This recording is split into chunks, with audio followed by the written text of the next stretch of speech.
Good afternoon and welcome to NTV News. I am Siksha Sharma. Let's take a look into the headlines first. President Biden returns home, wrapping up his week-long visit to Switzerland and Germany, visit taken as a tool in renewing bilateral ties with the European nations. Landslide obstructs Kurkot-Kurmi Road along the Mid-Hill Highway. Floods, landslides and lightning takes 8 lives in Koshi province. Houses inundated in Java. Russian President Putin welcomed in North Korea for his first visit in 24 years. Vows to support the North against the United States. And Portugal nets injury time winner against Czech Republic as Ronaldo makes history, becoming the first player to feature in 6 editions of Euro Cup.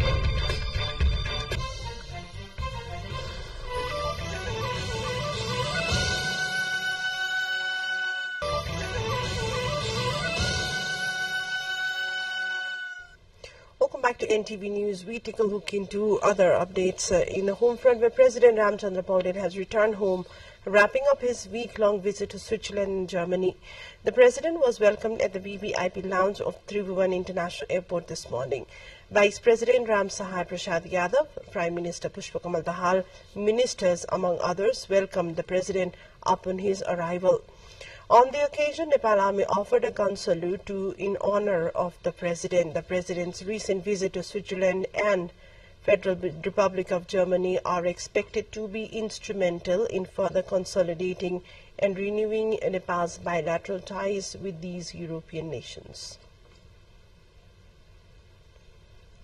The President returned home this morning, wrapping up his week-long visit to the Switzerland and Germany. The President was accorded welcome by Vice President Ram Sahai Prasad Yadav, Prime Minister Pushpa Kamal Dahal, government ministers and other high-level dignitaries upon arrival at the VVIP lounge of the Tribhuvan International Airport.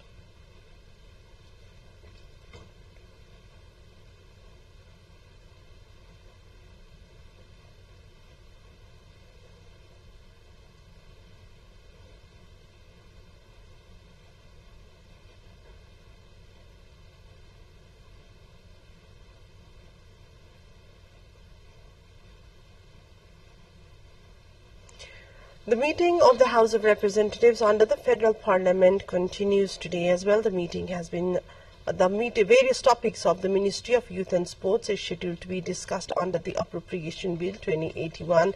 Also, the concerned minister will answer questions raised during discussion on various topics of their ministry under the Appropriation Bill 2081 in the meeting. A police personnel has committed suicide by shooting himself on the premises of the Federal Parliament building in New Baneshwar, Kathmandu. Kathmandu Police Chief Basanta Rajauri said the body of Police Constable Ajit Goli was found in the toilet at 8 a.m. today. He was on duty at the Parliament building. Police Constable Goli shot himself in the forehead with his service rifle. The details of the incident are yet to be received. And let's take a look into a short break. More news follows up on the other side. You stay with us.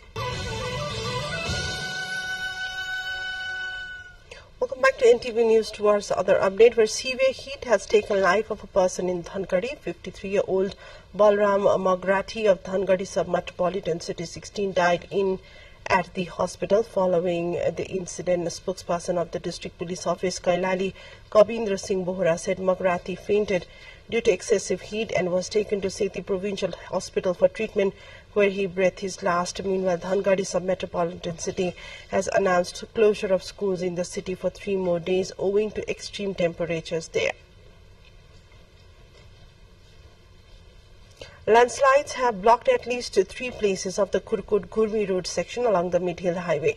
Landslides since early morning have obstructed roads in Golanzur Rural Municipality 6 near Haibarbesi, Akkaribir, Golanzur and Fikkal Rural Municipality 2, Sumanambesi. Superintendent of Police and Chief of District Police Office Sindhuli Govindaraj Kafle said a truck has been buried under the mud. Dozens of vehicles and passengers have been stranded owing to the landslide that took place towards the east from Kurkot. Efforts are underway to clear the road. Monsoonal clouds is currently hovering across the skies of Koshi province, bringing it much anticipated rainfall in its districts. However, sluggish movement of monsoon is affecting the regular pattern of rain in other parts of the country. The Weather Forecast Division of the Department of Hydrology and Meteorology estimates that it will take over a week for it to move across the nation. Currently, Koshi province's eastern and northeastern region are where the monsoon is concentrated. Every district in Koshi province where the monsoon has moved in is seeing rain. The monsoon system now has the influence in the eastern part of the country, while the local wind and the low pressure area developed around Bihar of India has influenced in the rest of the country. That was the update from the heavy rainfall predicted as by the Meteorological Forecasting Division in the Koshi province. Meanwhile, the monsoon-induced disasters are already causing difficulty in various places. At least 8 people have lost their lives in Koshi province due to floods, landslides and lightning. 5 people died in Taplejung and 2 in Sangkhwasaba due to floods and landslide, while 1 died of lightning in Morang, as said the Koshi Provincial Police Office. Elsewhere in Jhapa, 7 families have been displaced and more than a dozen houses inundated owing to incessant rain since the last 2 days. Families of 4 households of Kanchankovel Rural Municipality Ward number 5, Khuttaganj, have been displaced, while 4 families of Jhapa Rural Municipality Ward number 6, Yuvatol, were also forced out of their homes after floods inundated their settlements. Few other families have been shifted to safer areas. Let's take a look into other highlights of what's coming up next.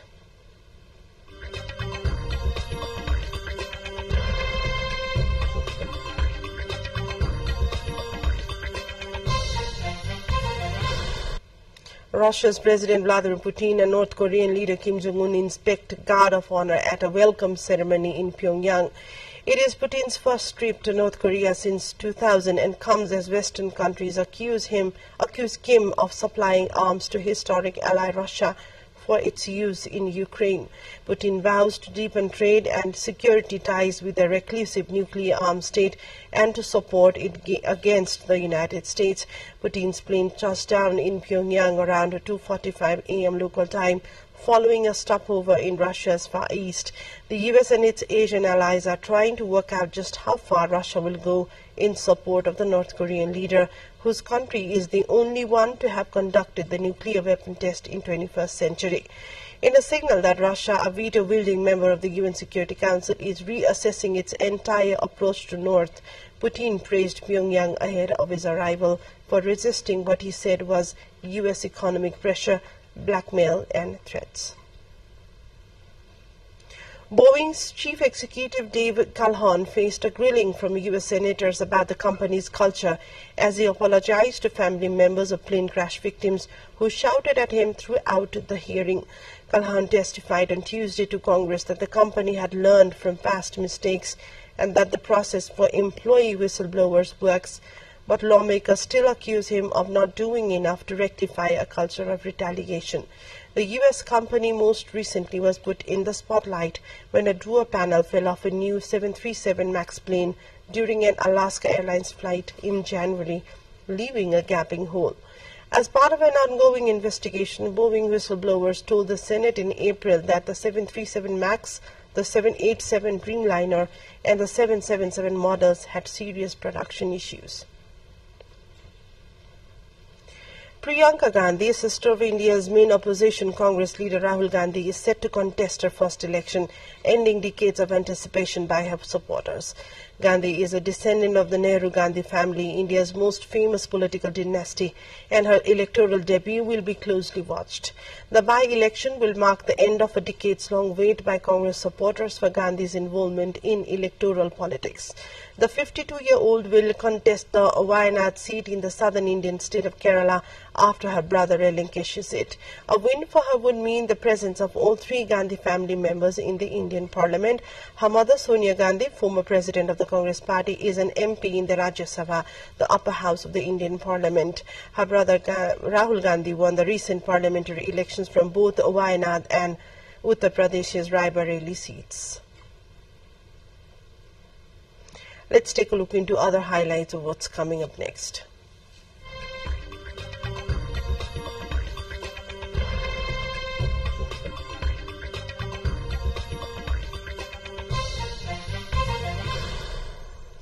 More people are turning away from news, describing it as depressing, relentless and boring, a global study suggests.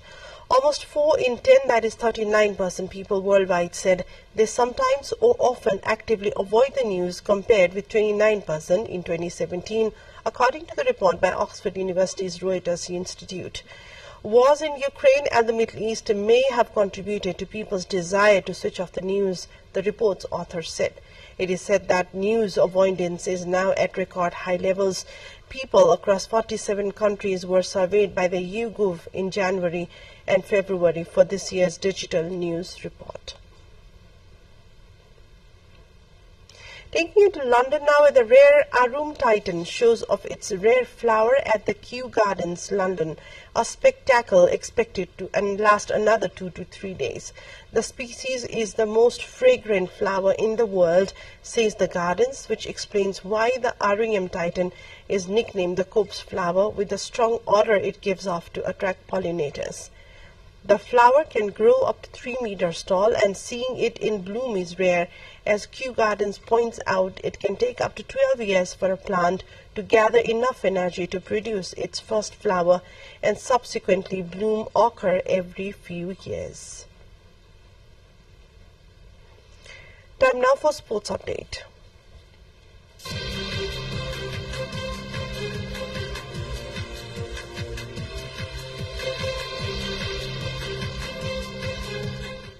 Francisco Conceição scored a late winner as Portugal fought back from a goal down to beat Czech Republic 2-1 in the Euro 2024 opener in Leipzig. Roberto Martinez's side are one of the tournament favourites after winning every game during qualifying, but they left it late to see off their dogged opponents. The Czech Republic had spent much of the game defending in their own half, but stunned Portugal when Lucas Provost's whipped second-half strike flew into the far corner. But the hopes of victory were dashed soon after goalkeeper Jindrit Stanek parred Nuno Mendes' header and the ball bounced off Robin Harnack and into the back of his own net. The goal ensured Portugal captain Cristiano Ronaldo marked his appearance at a record 6th European Championship with a memorable win. In other match, teenager Arda Güler scored on his European Championship debut as Turkey broke Georgia's heart with a thrilling Group F victory in Dortmund. Right back Mert Mulder gave Turkey the lead in the 25th minute with an outrageous volley into the top corner, leaving Georgia goalkeeper no chance. Georgia, also playing as in the Euro for the first time, fought valiantly and almost snatched a leveller. That were the updates from the sports front. We take a look into headlines as a reminder of the top stories.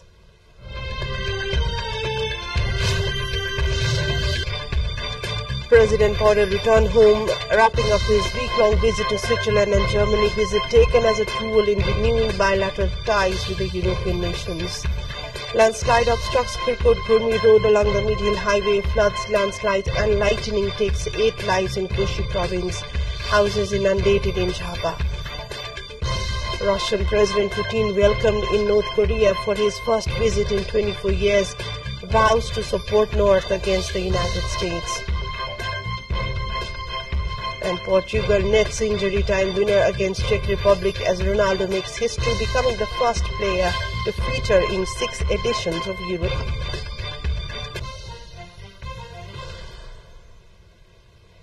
That's all for now. Thank you for watching. Have a great day ahead and namaste.